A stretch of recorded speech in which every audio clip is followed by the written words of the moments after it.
Yashodanandana Jaya Vrajajana Ranjana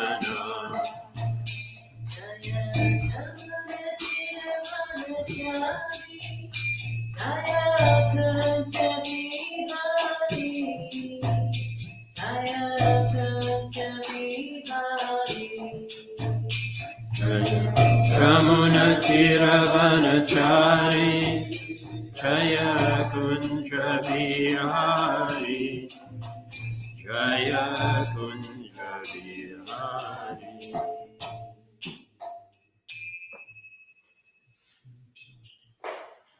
Srila Prabhupada ki, Shri Guru Parampara ki, Shri Shri Godhead Maipur Shashi ki, Shri Tulsinath Maharaj ki, Shri Giridhar Lal ki, Shri Nasingdev Bhagavan ki, Shri Chaitanya Charitamrita ki, Jai Gaura Premanandi.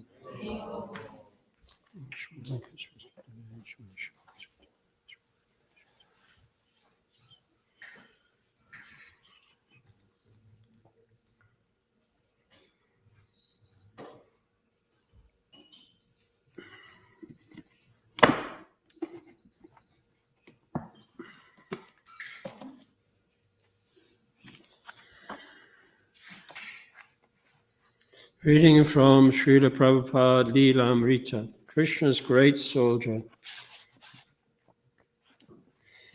Nevertheless, they kept returning to the unpleasant but unavoidable realization that Prabhupada would very soon leave them. With Prabhupada so clearly indicating that he had decided to definitely leave, the devotees were becoming despondent. At best, a solemn mood prevailed. Then Srila Prabhupada said that they should consult Narayan Maharaj, a disciple of Prabhupada's sannyas guru, for details on how to conduct the ceremony for a departed Vaishnava. He also described where his samadhi should be located and asked that after his departure, a feast be served in all the main temples in Vrindavan, with ISKCON bearing the expense. On one level, everything seemed to go on as usual. The October weather was very pleasant. The Gurukul boys were continuing with their routine and the deity worship went on as usual.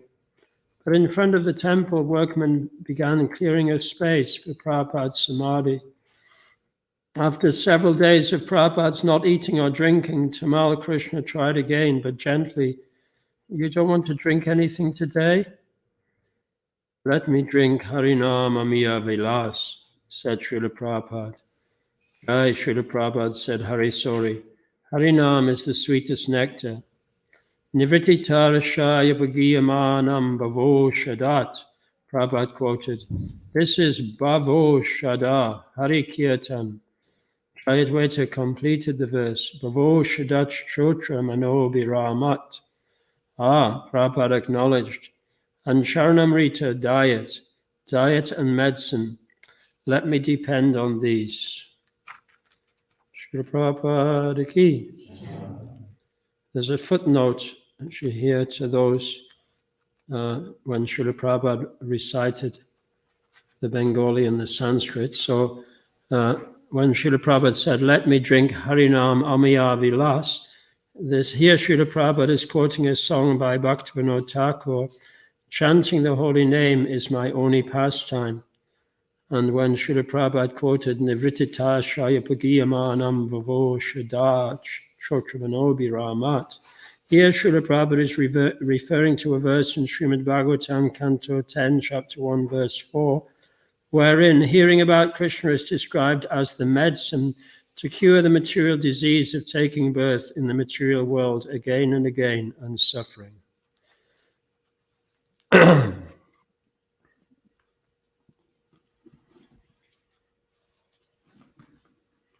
Jaya Jaya Shri Chaitanya Jaya Nityananda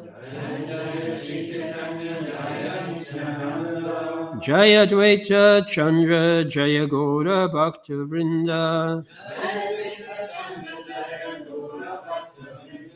Jaya Jaya Shri Chaitanya Jaya Nityananda Jaya Dvaita Chandra Jaya Gaura Bhakta Vrinda Jaya Jaya Shri Chaitanya Jaya Nityananda Jaya Dvaita Chandra Jaya Gaura Bhakta Vrinda Hare Krishna Krishna Krishna Hare Hare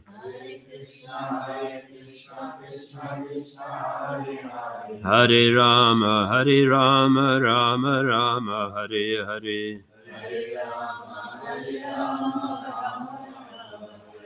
Hare Krishna Krishna Krishna Hare Hare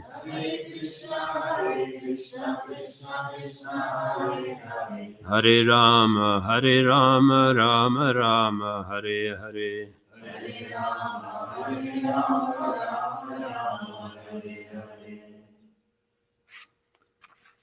So we're reading from Sri Chaitanya Charitamrita, Madhya Lila, Chapter 18, chapter entitled The Lord's Visit to Vrindavan.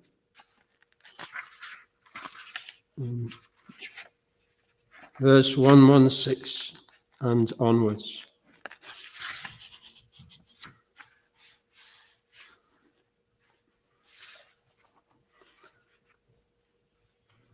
So I'll read through.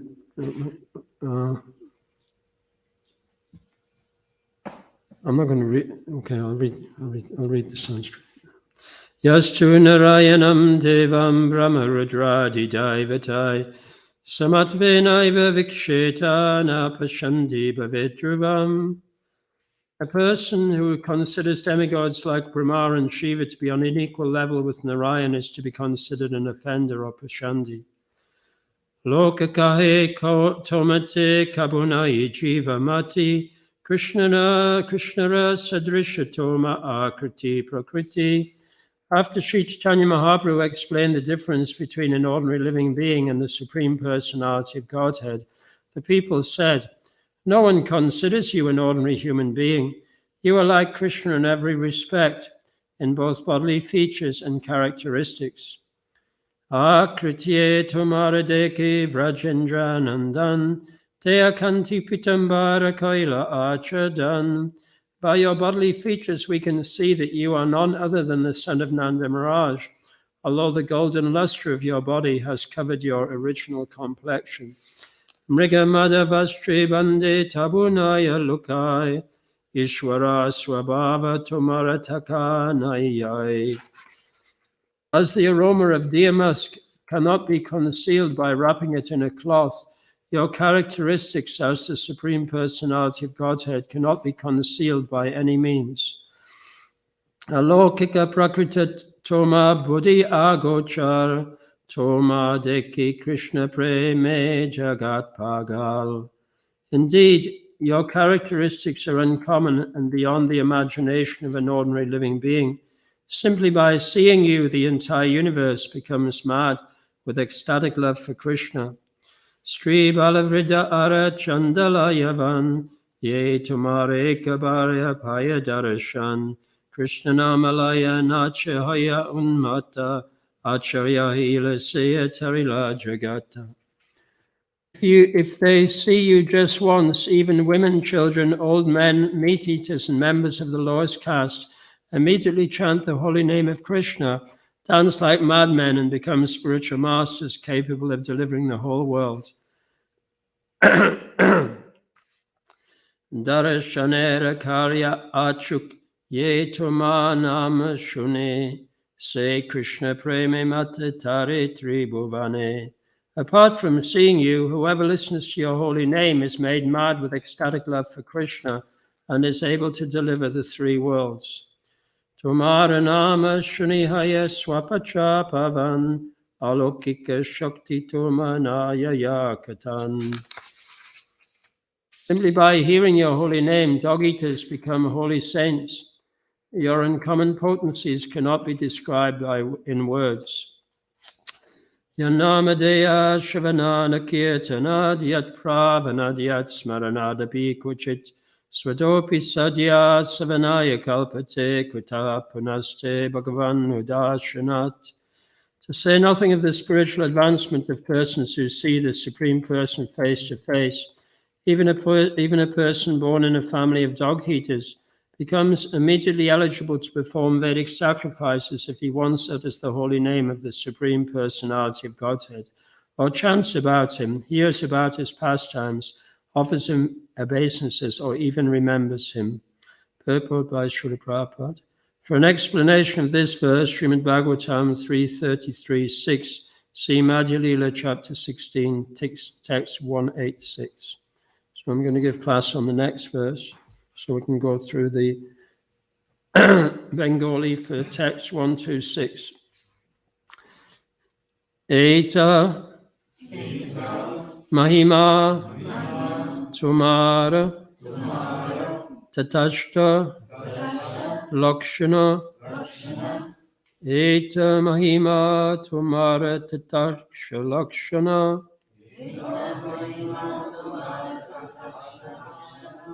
Eta Mahima Tumara Tatashta Lakshana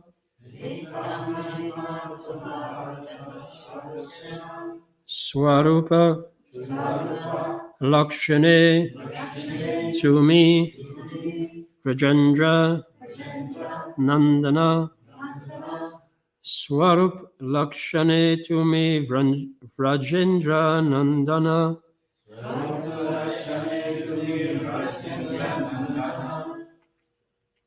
Eta Mahima Tumara Tatashta Lakshana Eta Mahima Tumara Tatashta Lakshana Swarapo Lakshane Tumi Vrajendra Nandana Eta Mahima Tumara Tatashta Lakshana Swarapo Lakshane Tumi Vrajendra Nandana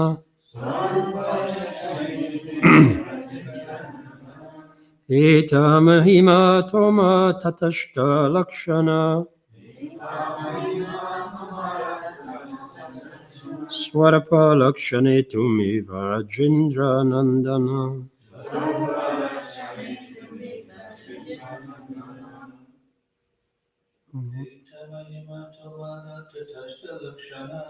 Eta mahima toma tatashta lakshana. Swarapa lakshane tumi Vrajendra nandana.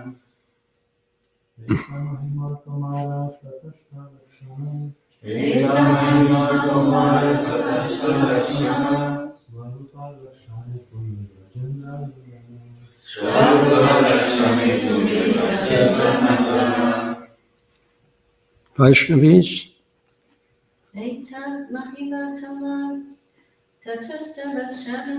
Eta mahima tomara tatashta lakshana.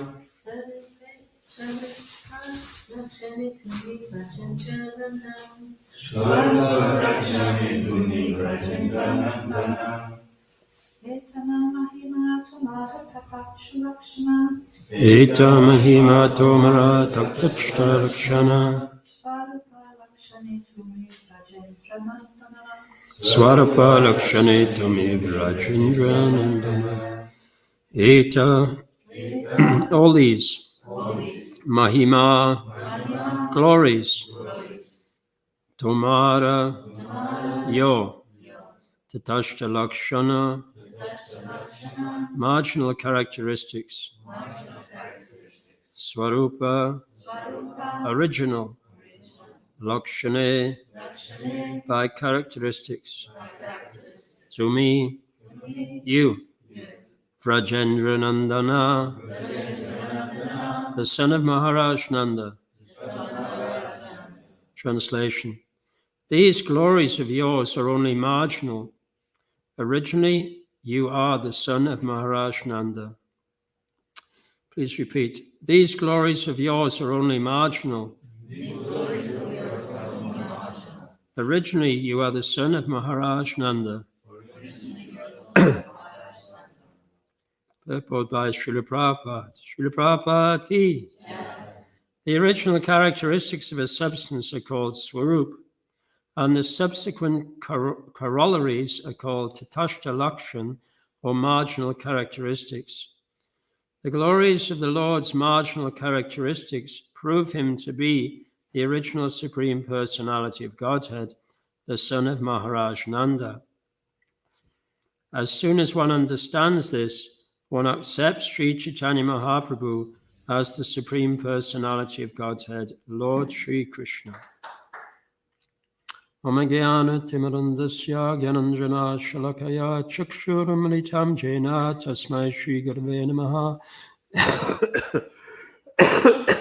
Sri Chaitanya Mano Bhishtam Shtapitam Yena Bhutale Swayam Rupakadamayam Dadati Swapatantikam Vandeham Shri Guru Shri Yuta Padakamalam Shri Gurun Vaishnavam Shra Shri Rupam Sagrajatam Sahagana Raghunathan Vitam Tam Sajivam Sarvetam Savadutam Prijana Saitam Krishna Chaitanya Devam Shri Radha Krishna Padan Sahagana Lalita Shri Vishakan Vitam Shra He Krishna Karuna Sindhu Dina Bandhu Jagatpate Gopisha Gopika Kanta Radha Kanta Namostate Tapta Kanchana Gaurangi Radhe Vrindavaneshwari Vrishabhanu Sutadevi Pranamami Hari Priye Vanshikalpa Tarubhyascha Kripasindhubhyevacha Patitanam Bhavanebhyo Vaishnavebhyo Namo Namaha Jaya Shri Krishna Chaitanya Prabhu Nityananda Shri Advaita Gadadhara Shri Vasari Gaura Bhaktivinoda Hare Krishna, Krishna Krishna, Hare Hare, Hare Rama, Rama Rama, Hare Hare.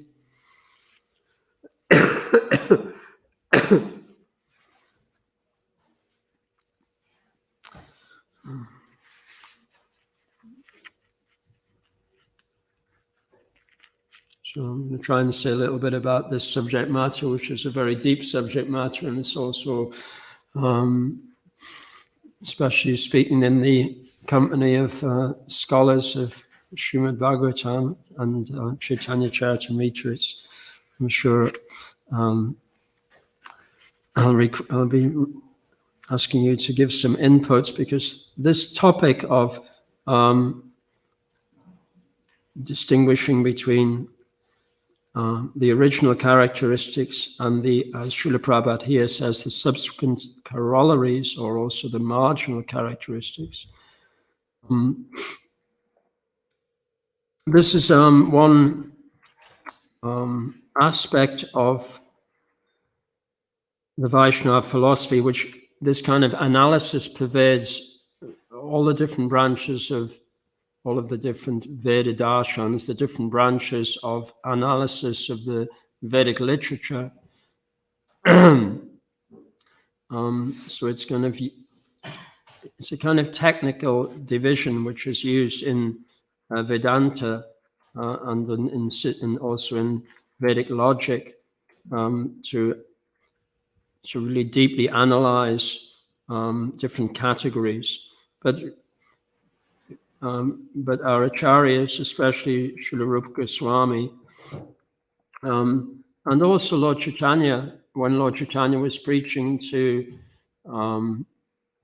magicians and to very learned scholars and to Mayavadis, and when Rupa Goswami was also preaching to scholars, when Srila Bhaktisiddhanta was preaching to Vedic scholars, and Srila Prabhupada also would use these terms which are used in Nyaya and in Vedanta, and we can also benefit by studying them as well. So there's one verse, Jivara Swarupoi Krishnara Nityadas Jivara Tatashta Shakti Beda Beda Prakash. The eternal Swarup, the eternal original and prominent characteristic of the living entity is that he is an eternal servant of Krishna. And his marginal characteristic is that he is Tatashta Shakti. So it's interesting, the word Tatashta is actually, the nature of the jiva is Tatashta, which means that the jiva is in a marginal position between the spiritual energy and the material energy.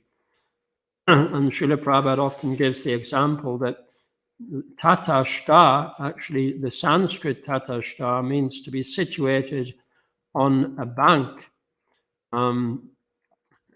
meaning the bank, well, it can sometimes Srila Prabhupada describes this as the sandbank, just like in the Ganges Delta.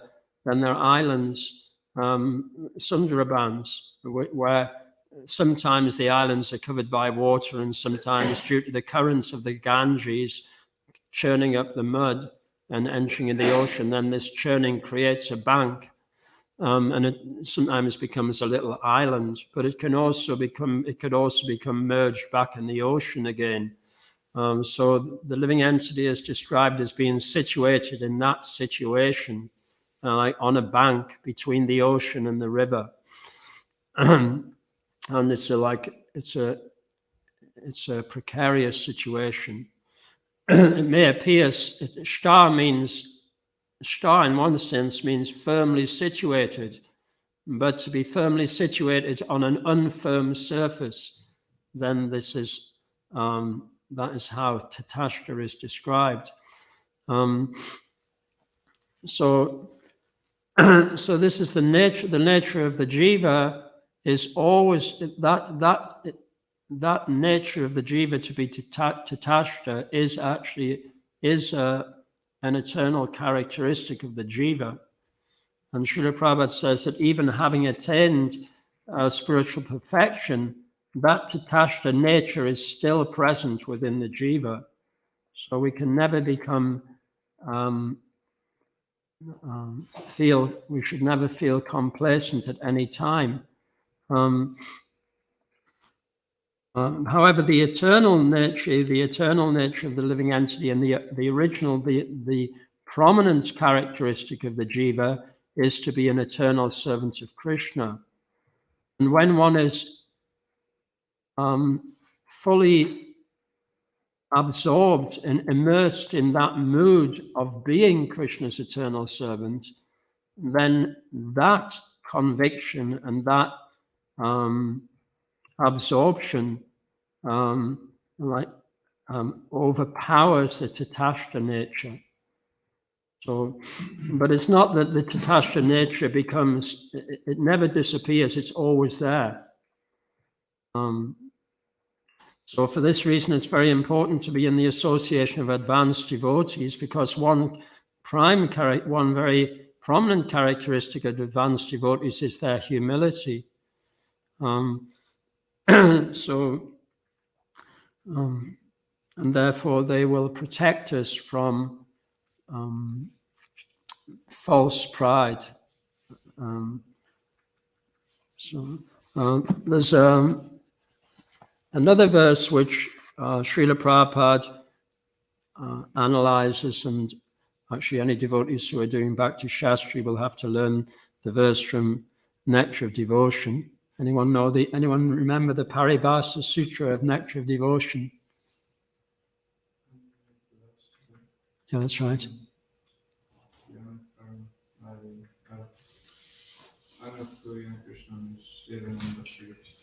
Yeah, that's great. Thank you. Anya vilasata shanyam jnana kama janavritam anakulyena krishna nu shilanam bhakti uttama. This means that pure devotional service is characterized by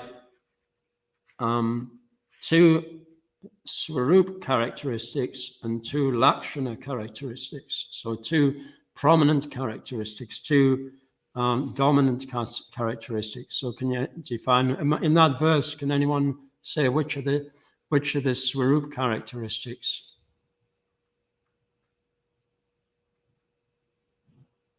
Well, the Swarup characteristics are Anukulyena Krishna nu Nishilanam. This means that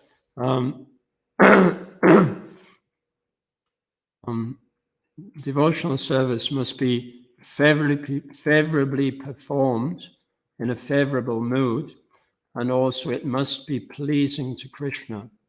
And the marginal characteristics are that it must be free from all material desire and not covered by jnana or karma.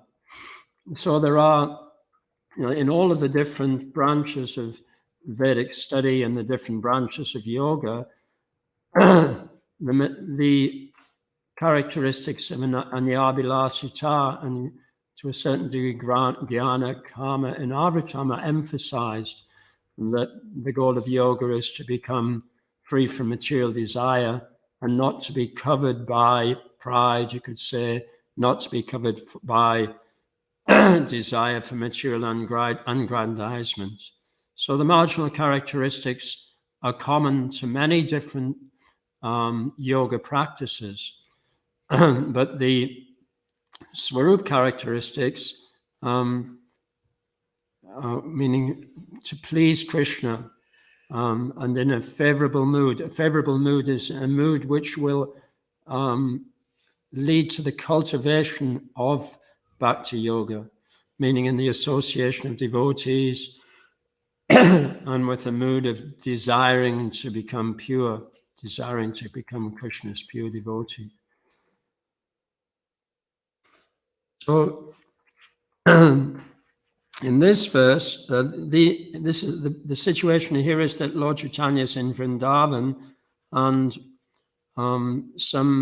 there's been a pastime where Lord Chaitanya has warned his servant Balabhadra Bhattacharya not to fall into the association of ignorant persons who don't appreciate Krishna and like sentimentalists. But then after that, some pandits, or they're described as gentlemen, Bhavya Loka come and glorify Lord Chaitanya, and they actually glorify many of Lord Chaitanya's qualities.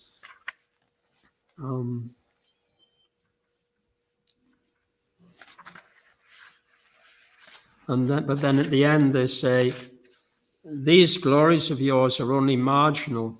Originally you are the son of Maharaj Nanda. And Srila Prabhupada says that as soon as one understands this, one accepts Sri Chaitanya Mahaprabhu as the Supreme Personality of Godhead, Lord Sri Krishna. So the Srimad Bhagavatam, like is in 12 cantos, and the first 9 cantos, in one sense, are describing the marginal characteristics of the Supreme Lord. And then in the 10th canto, it concentrates on the Swarup characteristics, that he's the darling son of Nanda Maharaj, he's the lover of the gopis, he's the protector of the cows, he's the lifter of Govardhan Hill. So these are his Swarup pastimes. And by absorbing in these pastimes, then we actually develop the other qualities, the marginal characteristics. But the marginal character, some of those marginal characters, for example, in the Bhagavad Gita, in chapter 13, verses 8 to 12,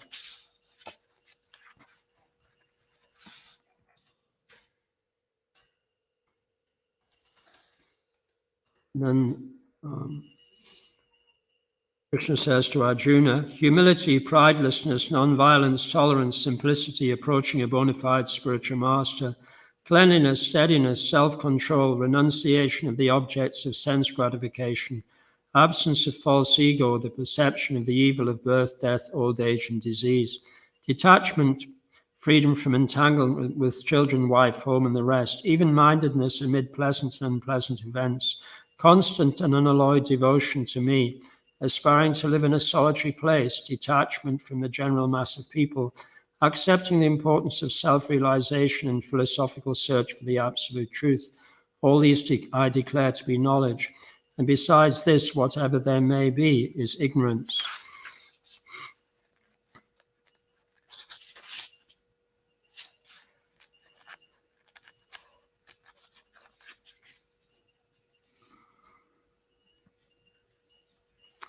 And Srila Prabhupada explains that of all of these qualities, the most important, and what you could say is the Swarup Lakshana, is constant and unalloyed devotion to me.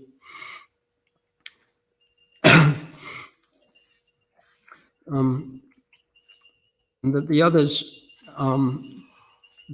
support that conviction, and they also follow it as well. Srila Prabhupada says, Yena tena prakarena mana Krishna niveshayat savavidi nishedasyu etaya eva kinkara. Somehow or other, by some means or another, mana Krishna niveshayat. This means fix your mind on Krishna, or it actually means absorb your mind in Krishna. Niveshayat means wear the clothes of Krishna's absorption on your mind. And by doing this, then all of the other desirable qualities like tolerance and sense control, compassion, they will actually arise naturally.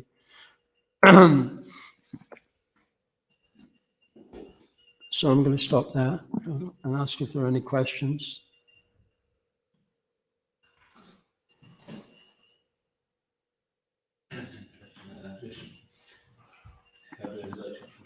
Yesterday he was talking about living entity. The living entities have some power of attraction. Krishna is the God has no name, but he has a name, then it's Krishna. It's interesting that these glories that are being spoken about, which are really cosmic scale beyond our comprehension, But the devotee prefers to refer to the Lord in what would seem to a mundane person, like a very kind of a smaller human glory, but the glories of being Nanda Vandana is much more intimate. I'm just wondering if for those who are attached to the Aishwarya conception of God, and that kind of relationship, then how would you say that they can become attracted to the Krishna aspect of God?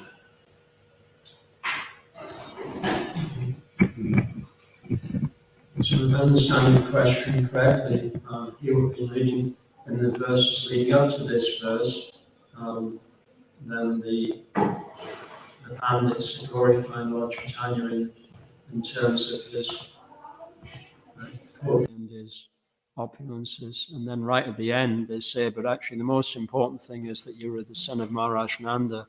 So how can we explain that to persons who are actually more attached to the opulence? Well, Srila Prabhupada was very eager to distribute Krishna book, his summary study of the 10th canto of the Srimad Bhagavatam. And he wanted it to be distributed indiscriminately, virtually. Actually, when he received the first copies of the Srimad Bhagavatam in 1970, he was on the stage at the public event, public festival, and like with a crowd of hundreds of people, not all devotees, many of them were just members of the public. And like the devotee came on that morning and gave Srila Prabhupada like the first 100 copies of the first edition of Krishna book. And so in that Krishna book were like the most intimate purports from all of our acharyas, Rupa Goswami, Vishnavath Chakravarti Thakur, Jiva Goswami, and also Srila Prabhupada's realizations about the nature or the qualification of the Kali Yuga 20th century living entities.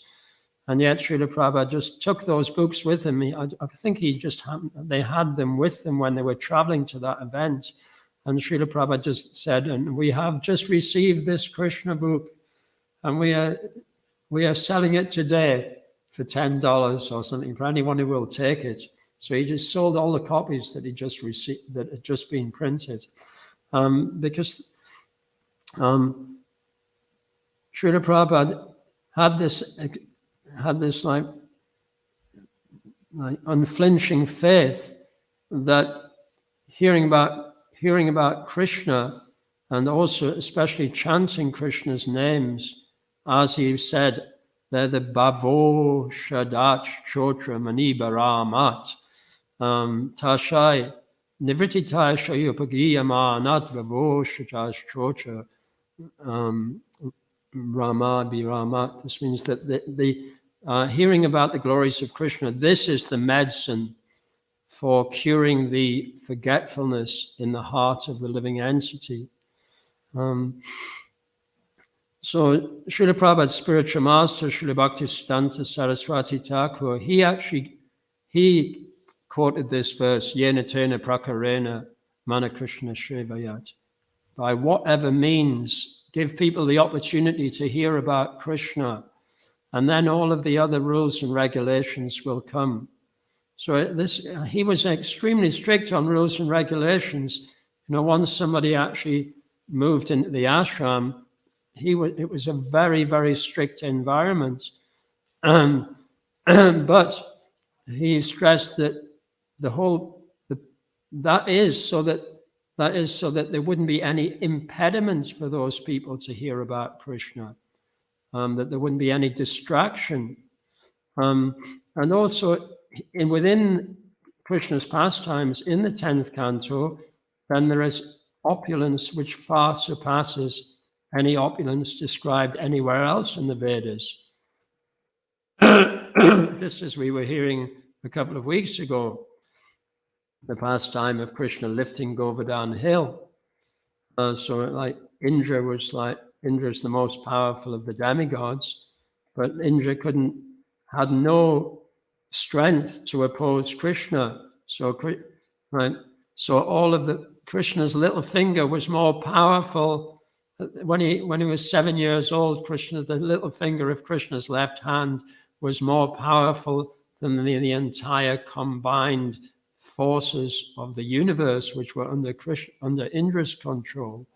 So, yeah, there are lots of opulences there and like Kamsa had defeated all of the demigods, and he'd like all of the demons that come to attack Krishna in Krishna Lila.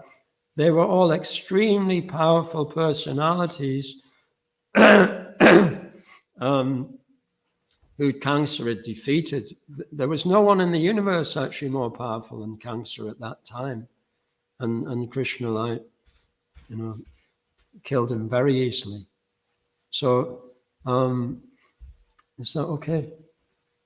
Yeah, so sometimes actually it's interesting. I know when we're reading the fifth canto, when we're reading about the universe and the structure of the universe and like that, the movements of the sun and Mount Meru, and it all seems like, oh, how can I get my head around this? But in comparison to Krishna, like killing Kamsa, in comparison to Krishna lifting Govardhan Hill, that's just like child's play.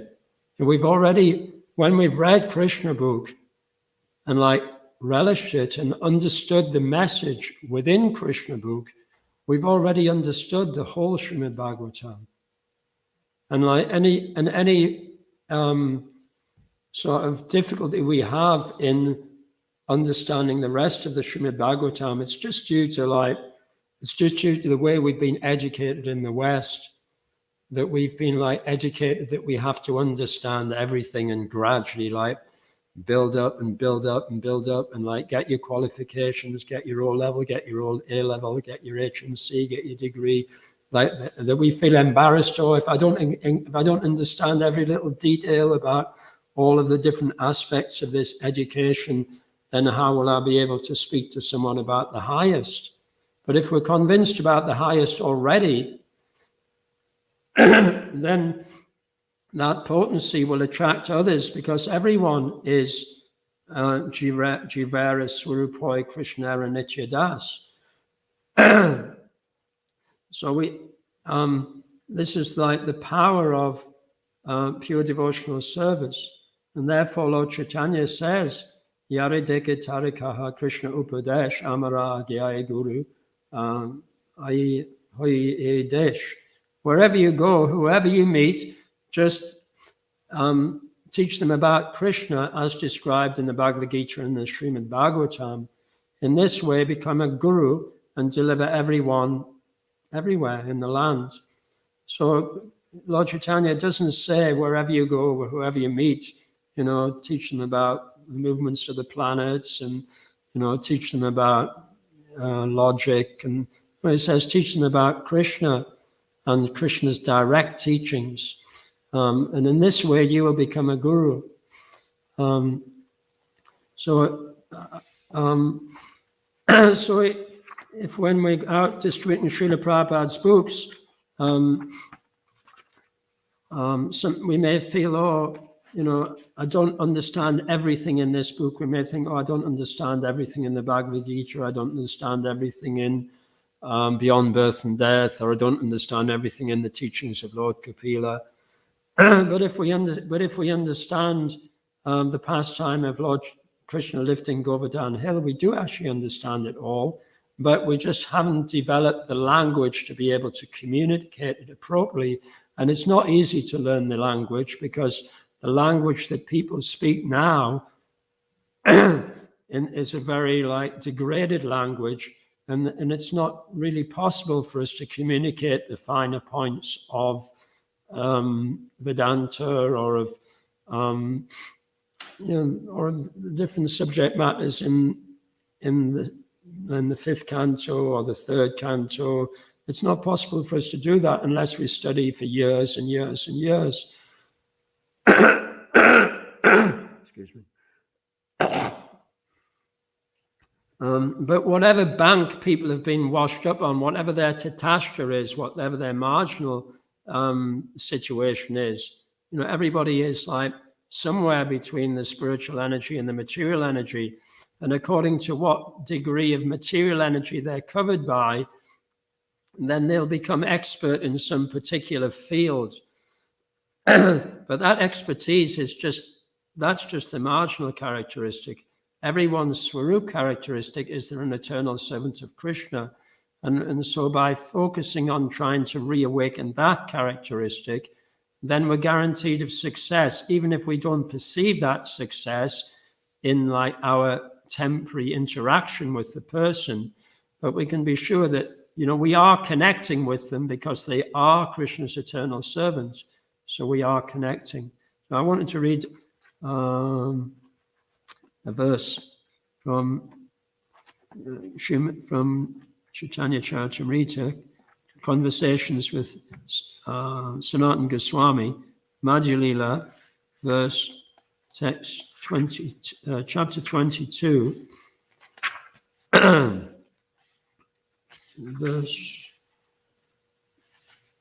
verse 113. Here it's. I'll start and see if anybody can finish it. Smartavya, Vismartavyo, Savavidi, Nishedasyu Etya Eva Kinkara. So the last two lines of this verse are the same as the last two lines of the other verse I quoted.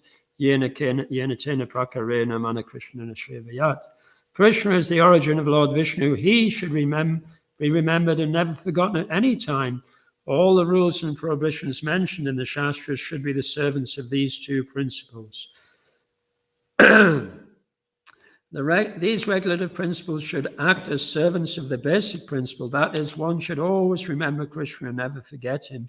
This is possible when one chants the Hare Krishna mantra. Therefore, one must strictly chant the Hare Krishna Maha mantra 24 hours daily.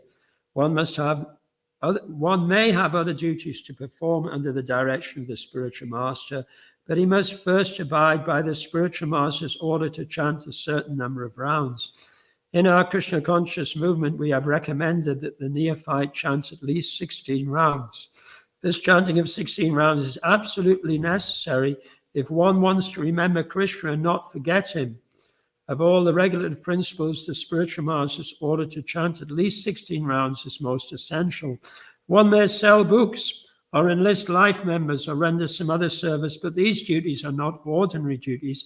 These duties serve as an impetus for remembering Krishna. When one goes with a Sankirtan party or sell books, he naturally remembers that he is going to sell Krishna's books. In this way, he is remembering Krishna. When one goes to enlist a life member, he talks about Krishna and thereby remembers him. Smartavya satatam Vishnu vismartavyo najatu chit. The conclusion is that one must act in such a way that he will always remember Krishna, and one must refrain from doing things that make him forget Krishna. These two principles form the basic background of Krishna consciousness. So although Srila Bhaktisiddhanta and Srila Prabhupada say, by whatever means, somehow or other remember Krishna by whatever means. And therefore, Srila Prabhupada said, actually, it's the duty of the Acharya to devise different means by which the living entities can somehow or other come to Krishna, somehow or other absorb themselves in Krishna. And this, as we see, this was like Srila Prabhupada's life, basically with us, at least when he came to the West. He was constantly thinking about somehow or other, how can living entities be attracted to Krishna? And we've taken on that service to Srila Prabhupada to assist him in thinking of ways in which persons can be attracted to Krishna. But we shouldn't allow that to overpower our remembrance of Krishna. Because we have been educated, most of us anyway, have been educated in the Western system of education. And then we have a tendency to always be analyzing and disagreeing with one another and debating and discussing. So we can get caught up in discussing what is the best way to serve Krishna. Where's the best place to distribute books? What's the best way to say something to somebody? What's the best argument to use? That sort of thing. And because we've been habituated to that way of thinking, then that can become like the Swarup Lakshan. It can overpower our essential purpose of always remembering Krishna. So wherever we are, whether we're on book distribution or whether we're doing our service in the garden or whether we're in the temple room, wherever we are, we can stop if we find ourselves feeling stressed out by some kind of mental anxiety. We can stop and either internally chant Krishna's name or go somewhere where we can just chant loud for a little while and actually take shelter of Krishna in the form of his holy name. Because we will remember Krishna in that way, because the name is Krishna. And we are Krishna's eternal servants. So we can just stop and say, wait a minute, I am Krishna's eternal servant. And when I chant his name and call out, please, Krishna, engage me in your devotional service. When I chant in that way, I will actually be connected to Krishna, and I will revive my remembrance of Krishna, and my heart will be purified. So when we're chanting our japa in the morning, it's nice that Takshaja Krishna is like teaching, by giving us like the wisdom from Mahatma Prabhu, as well as from Srila Prabhupada. Mahatma Prabhu is actually taking Srila Prabhupada's purports and presenting them in a way which is like digestible to the Western mind, and especially in the context of chanting Hare Krishna. So by really meditating on the meaning of the mantra when we're chanting, then wherever we are, we can enter into that meaning when we're chanting on the street, or if we're chanting in, if we're having to go into people's businesses, wherever we are, we can internally remember that mood of calling out to Krishna, I am your eternal servant. Yet somehow or other I have fallen into this ocean of birth and death. Please pick me up from this ocean of death and place me as one of the atoms at your lotus feet. Yeah, and just as we are eternally Krishna's servants, Krishna is eternally our master, Krishna is eternally our protector. So that is eternal. There's nothing we can do. There's no place in the universe where we can become so fallen that we're not connected to Krishna. Krishna always sees us as his servants. He always cares for us at all times. So I'll stop there. Actually, let me read one more verse, anyway, since I found Srila Prabhupada said we shouldn't have too many books. So I was glad to find a verse in the Srimad Bhagavatam 5th canto. There you go. I was like perhaps giving the 5th canto a bad name there, but in the 5th canto there are also many descriptions of the pure devotional service of great devotees in the 5th canto. So if we're just reading the 5th canto anytime, here's one very beautiful description of Maharaj Priyavrata.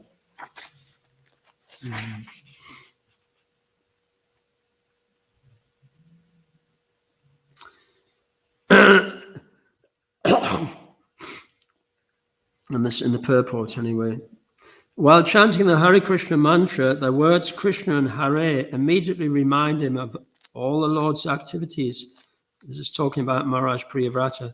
Since his entire life is engaged in the service of the Lord, a devotee cannot forget the Lord at any time. Just as an ordinary man always engages his mind in material activities, a devotee always engages his mind in spiritual activities. This is called Brahma Satra, or meditating on the Supreme Lord always. Prince Priyavrata was perfectly initiated into this practice by Sri Narada.